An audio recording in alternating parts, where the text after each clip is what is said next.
In this video, I'll show you how to install the single-phase energy meter.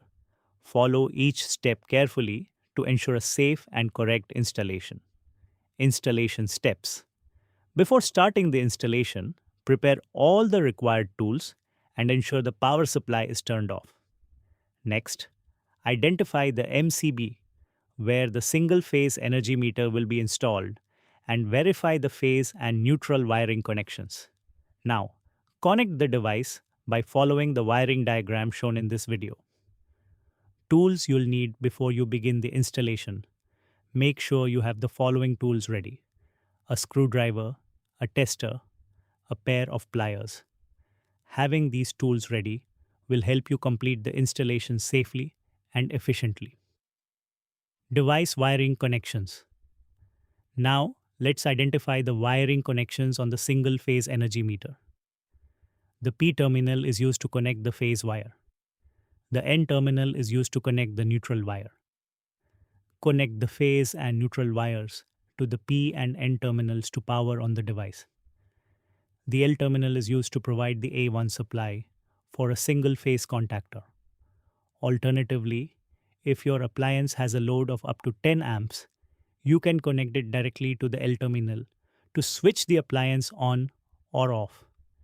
The SW button allows you to manually switch the relay load on or off when the load or the contactor's A1 supply is connected directly to the L terminal. The CT coil is used for energy monitoring and supports current measurement up to 30 amps. It can accommodate wires up to 6 square millimeters in size. Install the CT coil around the phase wire on either the input or output side of the MCB. For the most accurate energy monitoring, installing it on the output side of the MCB is recommended. Turn off MCB before starting the process. Don't miss this step. Now, I will show you how to connect the single-phase energy meter with the MCB. Connect the phase and neutral supply to the device's P and N terminals. Install the CT coil on the phase wire at the output side of the MCB for accurate energy monitoring. Use the L terminal to provide the A1 supply for a single phase contactor. Now I have connected the CT coil and need to take the same MCB input wire loops to the device and connect it.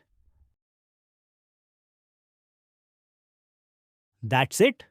Once the connections are complete, turn on the power supply and proceed with the device configuration process.